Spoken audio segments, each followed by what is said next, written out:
All right, thank you everybody for coming out. I'd like to start by thanking IndyPy for hosting this awesome event.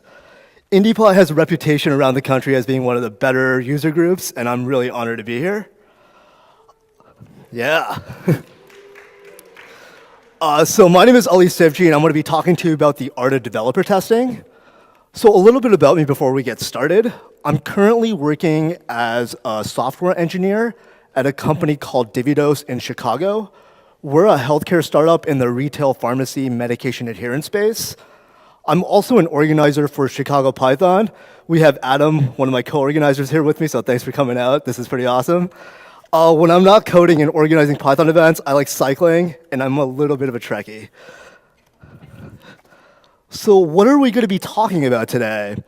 I'm going to give a little bit of context and talk about my journey of testing so you can understand where I'm coming from. Next, we'll work through the example app that I created that we're going to start writing tests for. And then we'll learn about some testing essentials, testing fundamentals. I'll introduce the pytest testing framework, and I'll talk about some other testing tools we can use to make our lives pretty easy. So I love testing. Writing tests, it gives me the satisfaction of a job well done. Tests help me confirm that the change I made works exactly as I expected it to. Tests also allow me to have confidence that the code I'm putting in is not breaking existing functionality.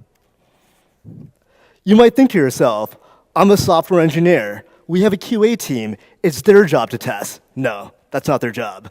Their job is not to fix your bugs. Your job is to fix your bugs. You wrote the code. You know what's wrong with it. You can write tests to make sure that bugs never go into the code base in the first place.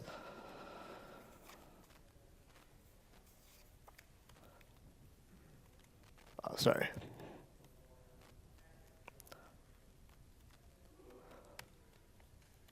So last year I read a book called Code Complete, and it totally changed the way I look at programming.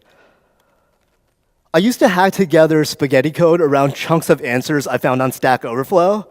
I finished projects, but they were really, really messy and not able to do anything else with. So yeah, the projects were done, but I could never really reuse my code. And Code Complete, it taught me to look at software engineering as a craft. Every program is something that you build, and if you do it in a structured, process-oriented way, you can increase your odds of developing this program on time and on budget. And this doesn't really have to be just for professional projects. It could also be for your personal projects. So practicing software engineering principles in side projects made me a better developer. I became deliberate in my approach of taking these large problems, breaking them into smaller and smaller chunks, and after I was ensuring each of these smaller chunks was working as I expected, I was able to put these components together and build a complete system. Writing tests with this process, it made me go a lot faster, and this process was really quick and really easy. So my test suite was there to ensure that the changes I made didn't break the functionality I already put in. And all this practice, it started to pay off. Since at my last job, I worked on building out a microservices backend with one other engineer. So we had a deadline like every other job for getting this project done. We had to balance writing code to make sure that our program is working the way we want it to work, and also writing tests to make sure that the program is producing the required output. And so what we really wanted to do was we wanted good test coverage without spending too much time worrying about every single edge case. And we accomplished this by being pragmatic about how we code, about how we look at our code, how we test our code, and when we look at our tests. So all of these things helped us be really successful, and it showed me that testing is really important. And now in my current job, I'm working as a back-end engineer, and we're building out our first MVP. We have a back-end that's under constant flux, and we have to make sure that we're not spending too much time rewriting our tests instead of actually writing code to solve business problems. So the end goal, it's not really testing, it's all about the benefits that testing provides.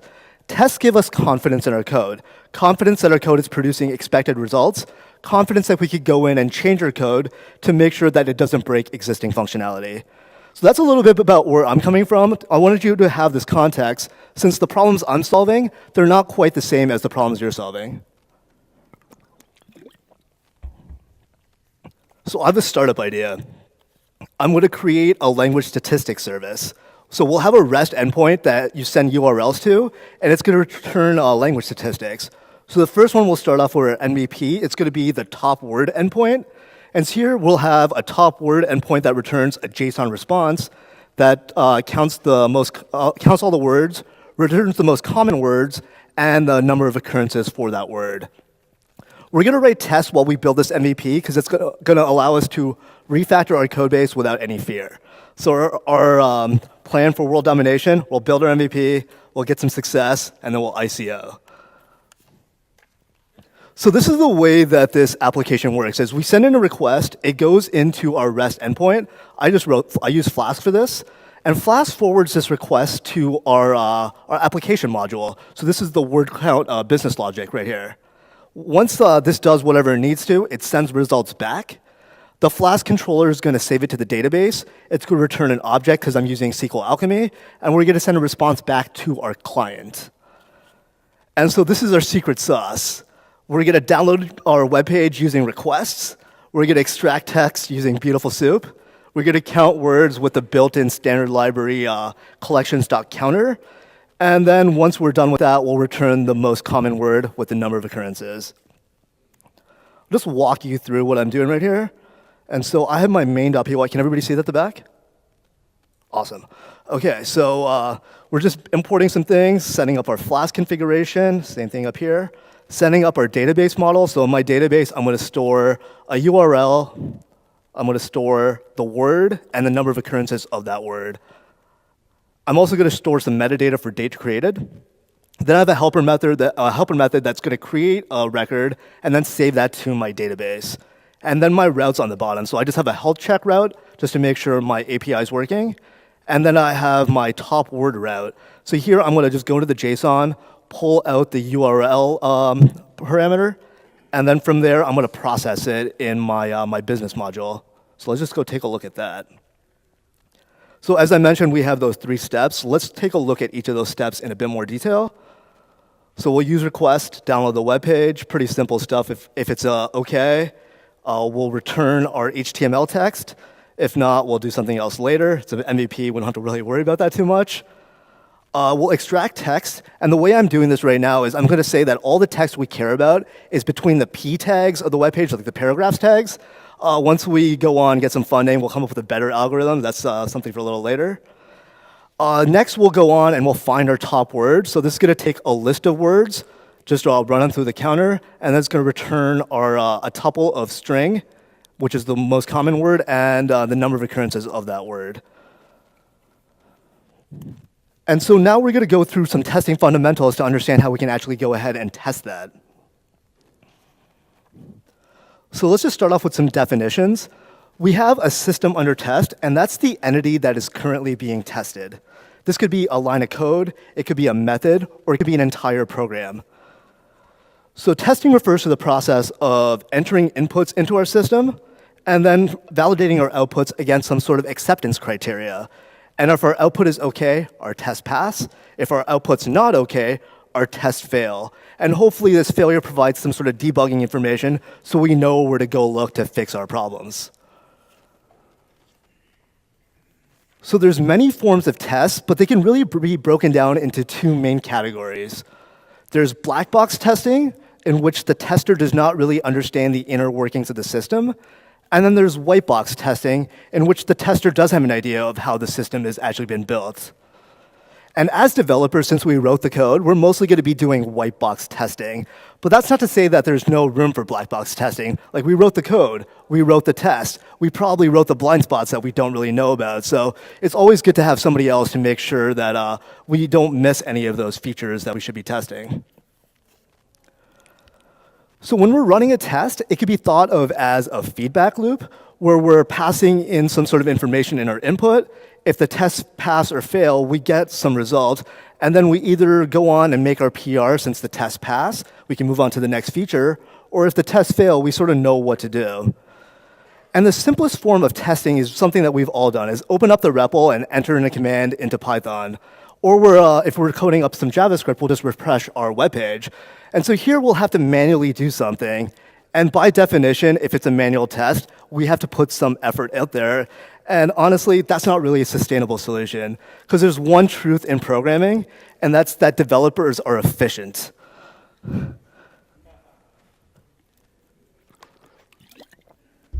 So we should be codifying our tests to make sure that we can run them in an automated testing environment. So some of the benefits of this are we'll have a faster feedback loop. We'll be able to reuse these tests and repeat these tests on command. We'll also improve the efficiency of our resources. Since we won't have people manually testing, they can actually use their time and do something a little bit better. And if we already have a test suite ready to go, why don't we add that to our continuous integration, our continuous deployment pipeline, to make sure that everything passes before we check code in. So this brings us to the most famous diagram in all of testing, and that's the automated testing pyramid diagram. So this is sort of just a way to say that this is sort of a way to think about our test, as in how many tests we should have for each layer and how deep these tests should go. So it says that we should have a lot of low-level unit tests and not so many functional tests, which are very high level.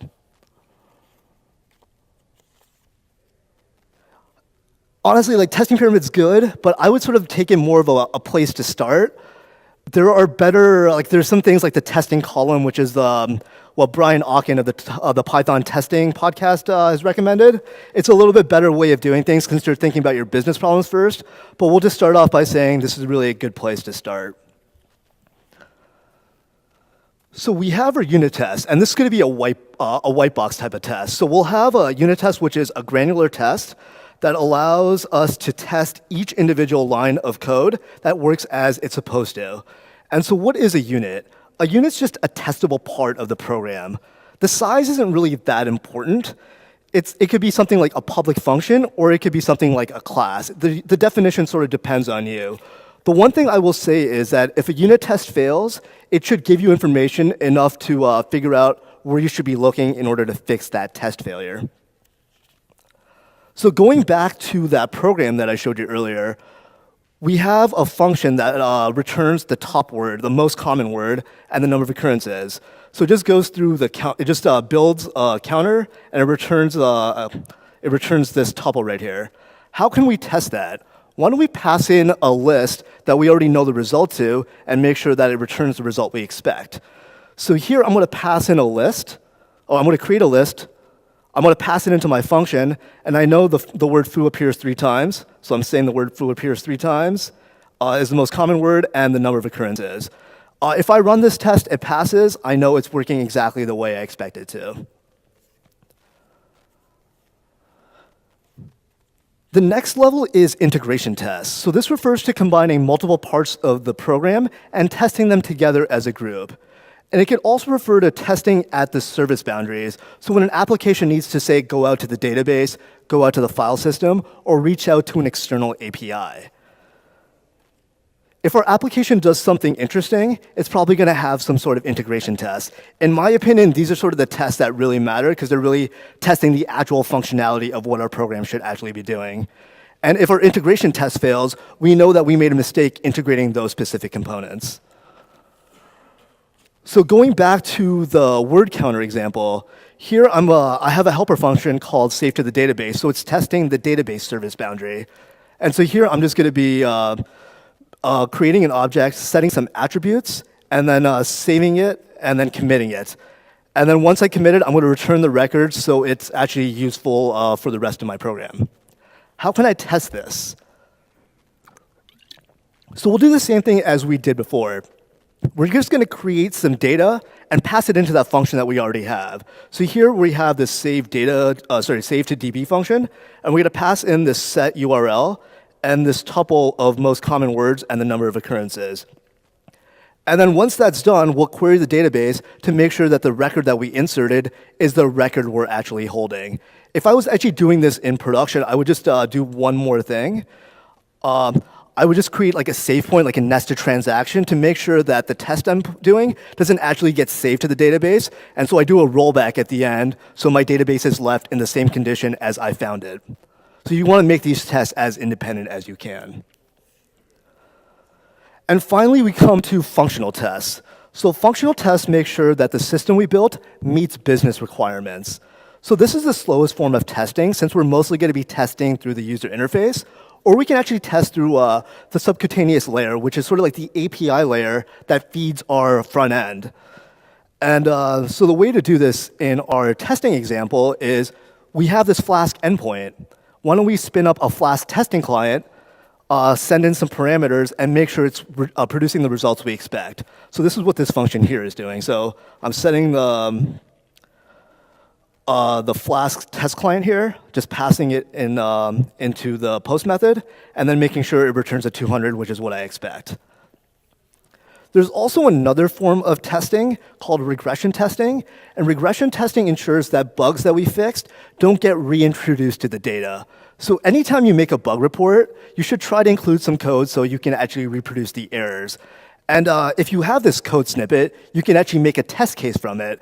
And if you have a test case, you can make sure that it's going to be passing when you make the fix. So once you make the fix, the test passes, but instead of throwing that test away, why don't you keep that test to make sure that any other functionality you do doesn't make that feature regress. It doesn't cause that bug to get back into our code base. One thing I suggest is if you have these regression type of tests in your code base, just document them with an issue number as a comment or inside of a doc string, because you have all these tests, you just want to make sure you know exactly where they're coming from. So we've sort of briefly talked about this, but let's just be a little bit more explicit on some of the benefits of testing. So testing helps us validate that our program works as expected. It helps us confirm that the changes we make don't break pre-existing functionality. Tests allow us to identify bugs earlier in the software development lifecycle. The earlier we find bugs, the cheaper it is for our project. And this could be a talk in itself, but testing sort of forces programmers to write better code. You can argue me with this, but the one thing I will say is, if you write a test, you've actually used your own API, so you've thought about it just a little bit more. We also have some metrics which you can use to quantitatively identify how well our tests are doing. So we have test ratio, which is the ratio of lines of test code to lines of program code. If the ratio is over 1, we have more test code than program code. Does this really mean anything? I don't really think this is that good of a metric. Test speed, on the other hand, I think that's sort of important. You want your test suite to be able to run really fast, so you can keep running it continuously. And also, if you have a test suite that maybe takes 20 minutes, an hour to run, are you really going to trust the results that come out of it? The last metric I'll mention is test coverage. And test coverage measures how much of our production code has actually been tested by our test code. This could be an interesting metric. I'll just get back to this in a bit. But you got to be aware that if we have these metrics, they're just really numbers. And once we start measuring numbers, people are going to adjust their behavior to meet those numbers. So you got to take them with a grain of salt. Like, for instance, you have 100% test coverage. That's great. What does that mean? It doesn't really tell you anything until you actually look at what the tests are supposed to be doing, and if you're actually asserting something. So as I mentioned, test coverage measures the percentage of your code base that is actually exercised by your test suite. So you have like a test coverage tool that while you're running your test, it just puts a 1 or a 0 if that line has actually been run. And so that's how it keeps track of what's been going on. It helps you find untested code. When we find untested code, what do? We can start by writing tests around this code, building up our test coverage, but if we don't have tests and we're not using this code, probably the best thing to do is deleting it. I don't know about you, but deleting code is probably the best part of my day. As I mentioned before, test coverage does not really measure the quality of the tests. It also doesn't measure if you actually have asserts or not. I'll show that in my next example. And there are tools out there like coverage.py that calculate coverage and report it in a very attractive GUI. So you can sort of see here, this is what the coverage.py tool reports. So these are my 3 modules. We have the number of statements, the numbers that were missed, and the coverage for each of those modules. It also produces like an HTML output. So you can see here, this is exactly what my code is, and the one line at the bottom is what's not been covered. It's pretty cool. So different ways to game test coverage. Going back to that functional test I wrote earlier, I took exactly that same test, but I took out the assert. Our test code is still running it, so our test coverage is going to see that, hey, this is exactly the same thing we did before, but it doesn't know that the assert's not there. So when we're actually using test coverage as a metric, make sure you're going through your tests in code review to make sure they're actually testing what you want them to test. I got some additional resources here if you want to go ahead and learn more about these things on your own time. So let's talk about testing frameworks, specifically pytest. So we'll start off with some definitions. So a test fixture, it produces the known state we want to run our test under. So we want our test to be repeatable. So fixtures set up our environment, and they also clean them up to return our environment to the original state. A test case is an individual unit of testing. So it checks that a specific output, or a specific input, results in a specific output. A test suite is a collection of test cases, and then a test runner orchestrates the execution and reporting of our test suite. And if we have a failing test, our test framework is actually going to show us where it failed and why it failed.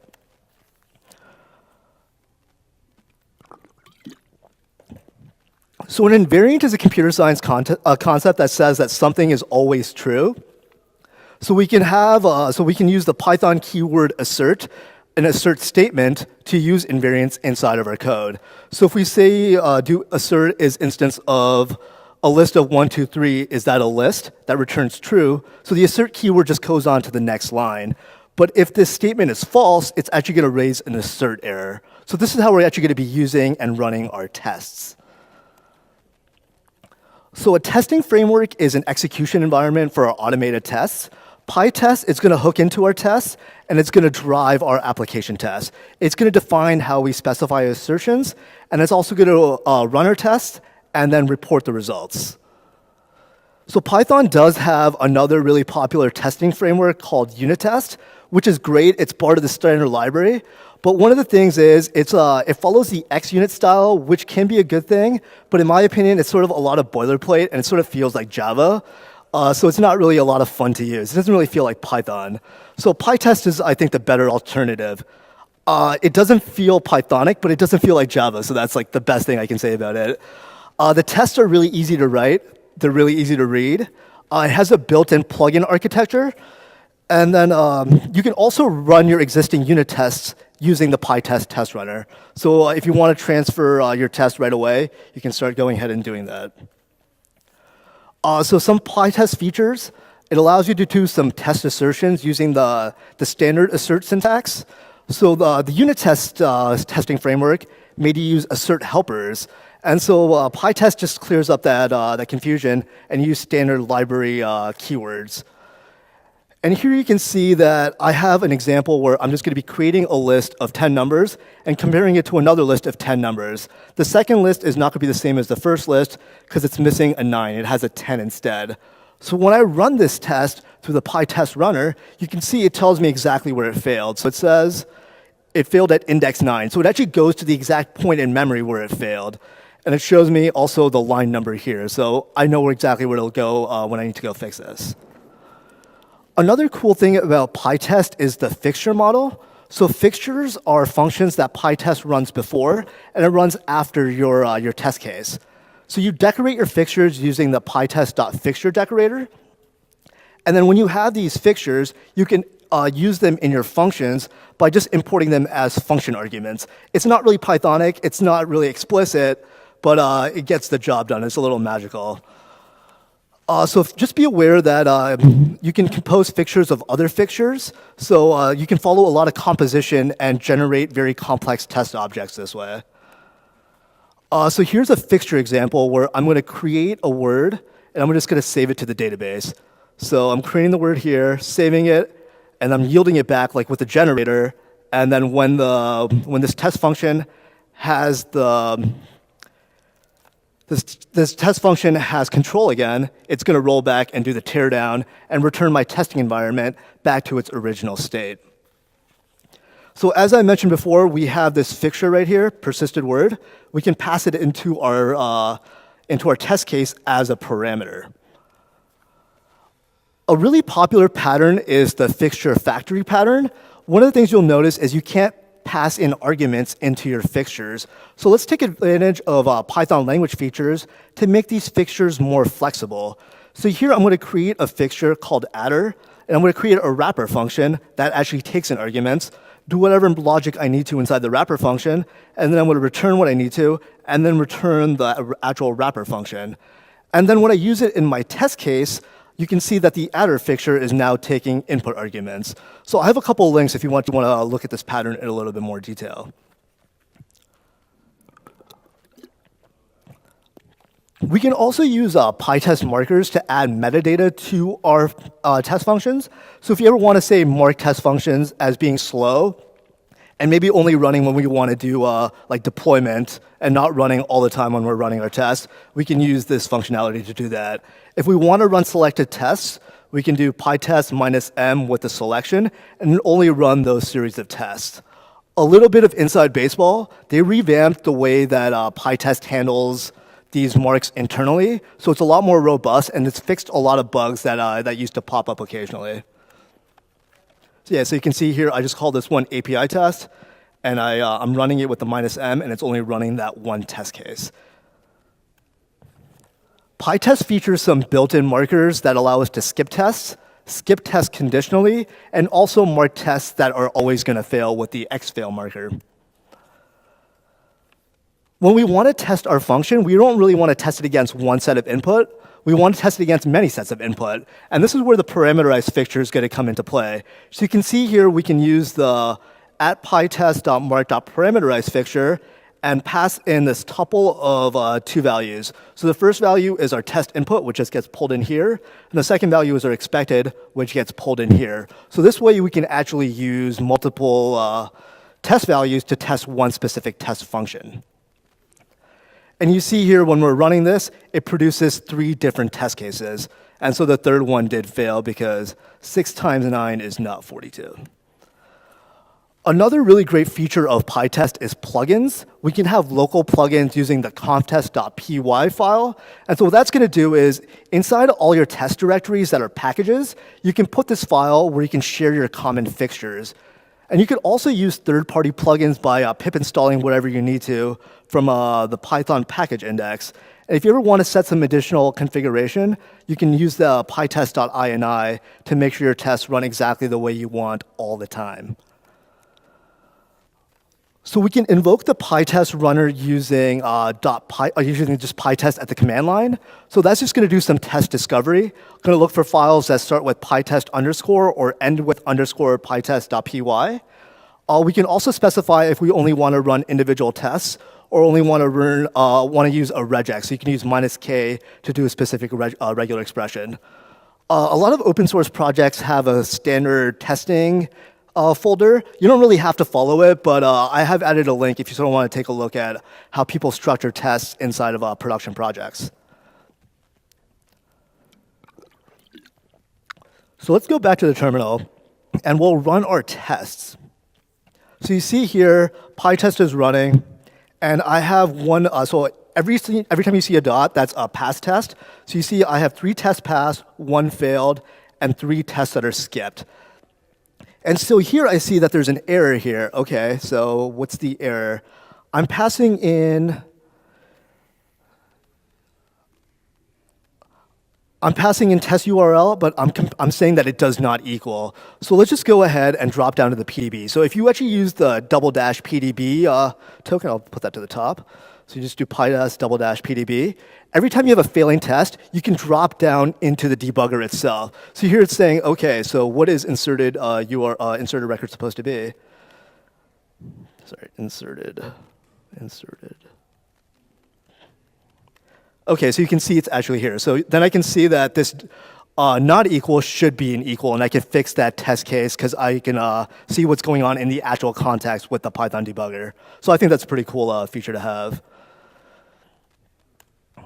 There's some other command line options that you can look through at your own convenience.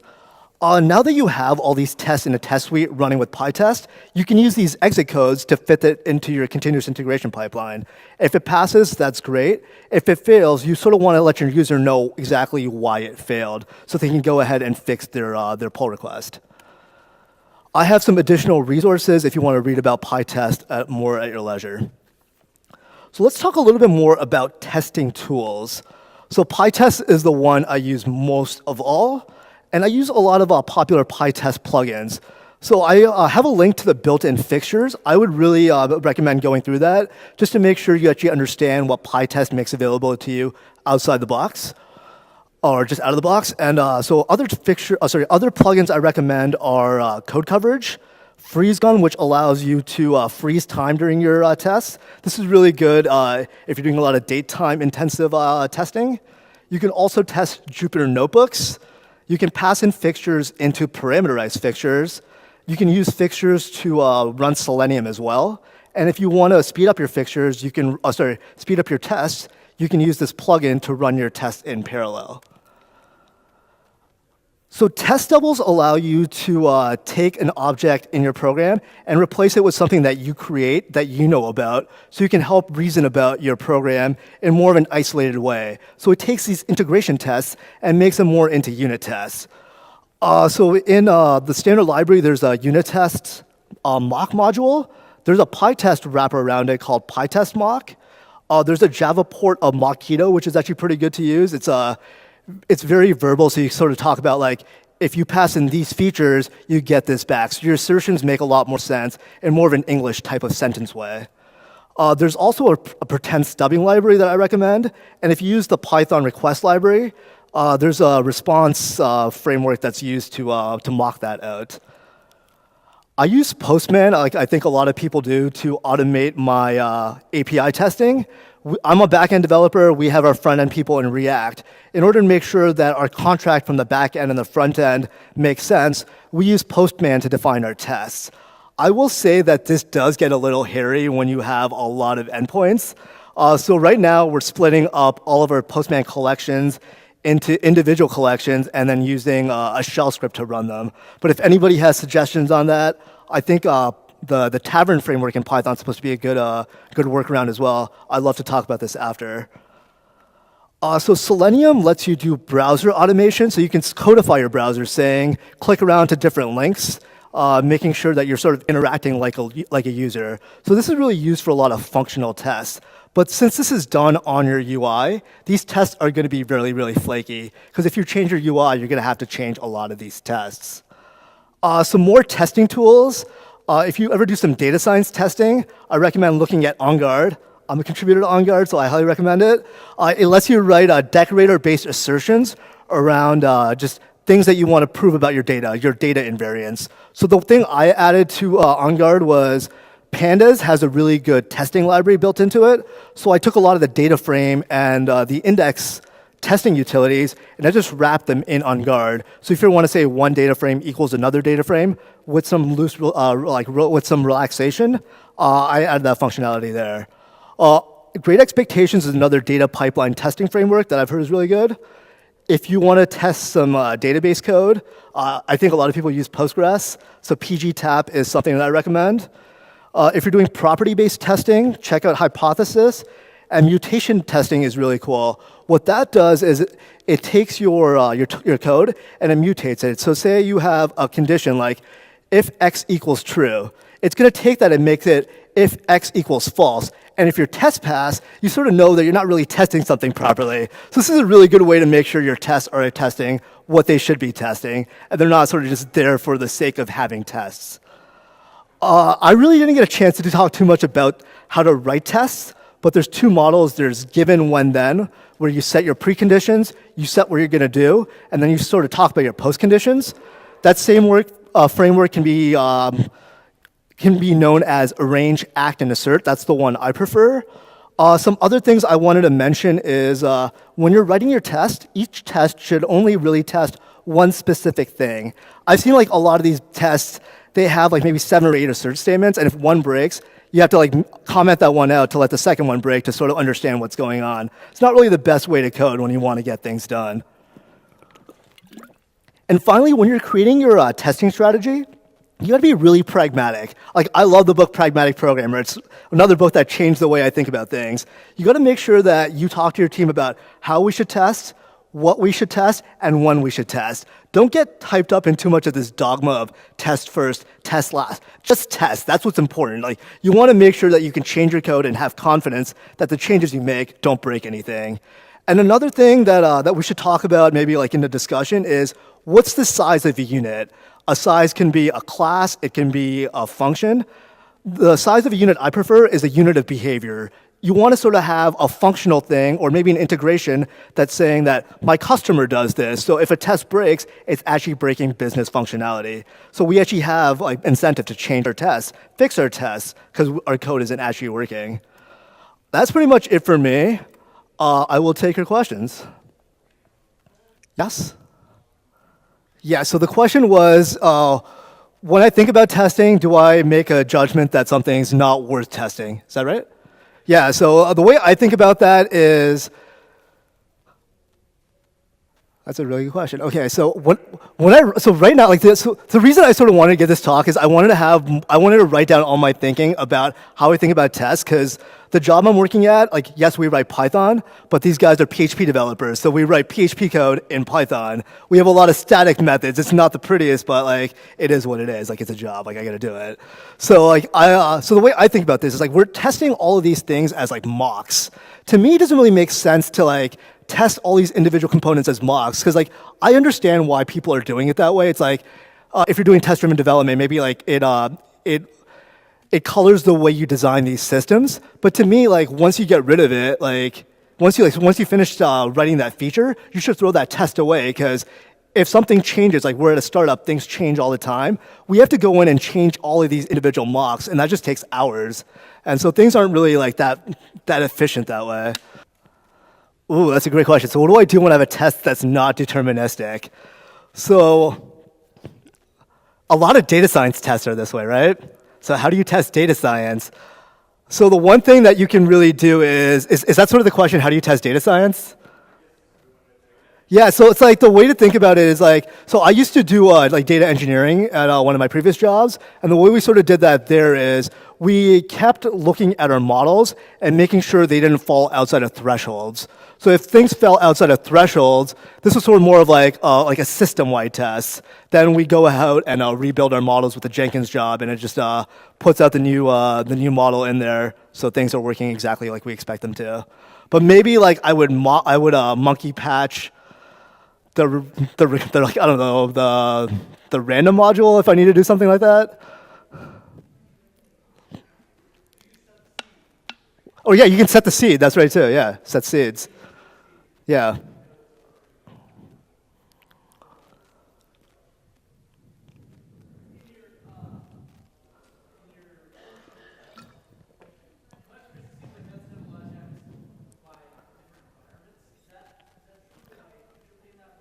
Like, what do you mean by different environments?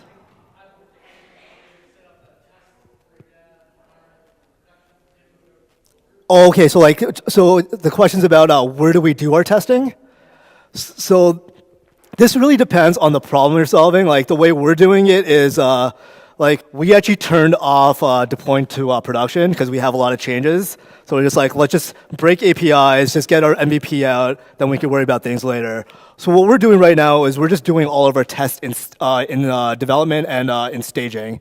So before we can merge into master, we have to make sure that all of our unit tests pass and all of our functional postman tests pass as well, because we need to make sure that contract with the front end doesn't break.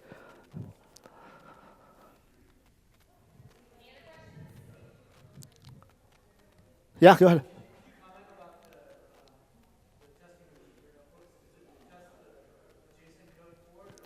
So you can, so it's pretty much, so the question is about how do you test Jupyter Notebooks with that plugin?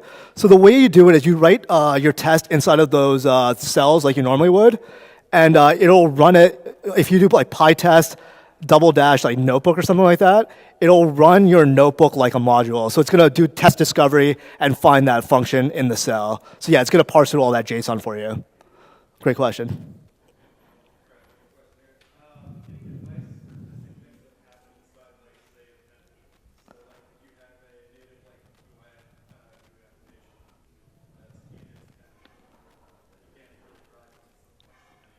So the question was about testing GUIs in an event loop. I've never thought about that, so I'm not really too sure how to start. Does anybody have any insights on that? Anybody else? All right. Well, we'll figure that out later. All right, cool. Thanks, everybody.